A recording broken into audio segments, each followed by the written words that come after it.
Alam mo ba na sa isang gobernador general ng Espanya, nagmula ang pagkakaroon ng apelyido sa Pilipinas para magkaroon ng pagkakakilanlan sa bansa?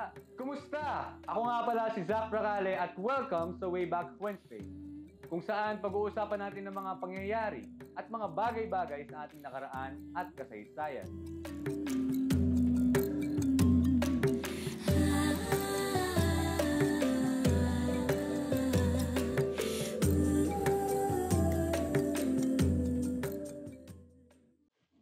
Bago pa dumating ang mga Kastila, ang mga katutubong Pilipino ay kadalasang gumagamit ng mga pangalan na tulad ng Lapu-Lapu, Lakandula, at Soliman.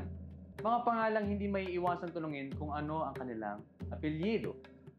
Ang kasaysayan ng mga apelyido sa Pilipinas ay isang makulay na paglalakbay na sumasalamin sa iba't ibang yugto ng kasaysayan ng bansa.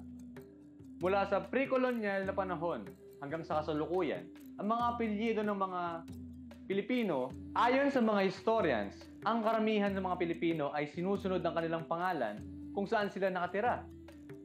Halimbawa, Kato tabing dagat, nang ibig sabihin ay tabi ng dagat. Ang iba naman ay batay sa pinagmulan ng kanilang ama para isang patronymic. Halimbawa, ang anak na babae ni Tasyo ay tatawaging anak ni Tasyo.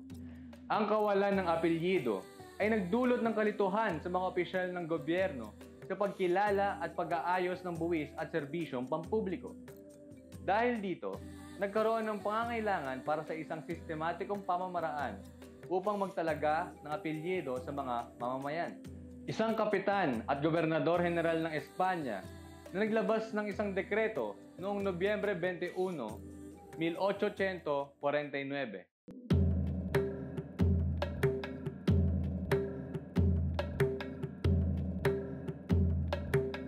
Siya, si Narciso Claveria y Zaldúa.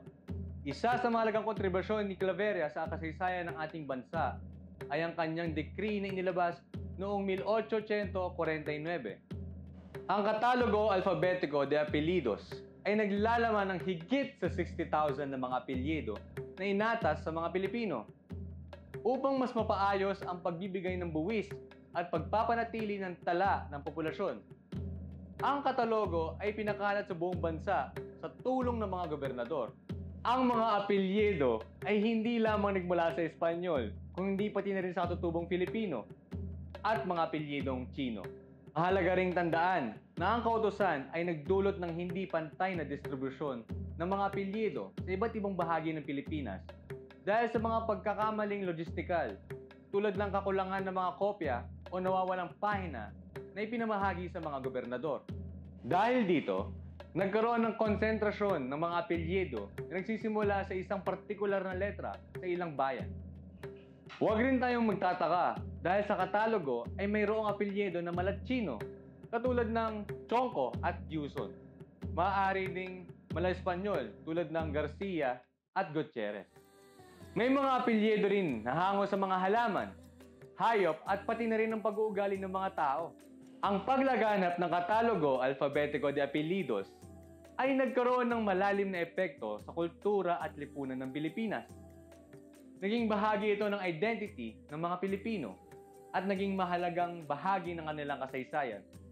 Ang pagkakaroon ng apelyido ay naging mahalaga sa pagkilala sa isang tao, lalo na sa mga opisyal na dokumento at pakikipag-ugnayan sa gobyerno. Kung nais niyong malaman ng buong kwento, ang mga link ng sources ng video na ito ay nasa comment section. Samahan niyo ulit kami sa susunod na Wayback Wednesday. At ngayon, alam mo na!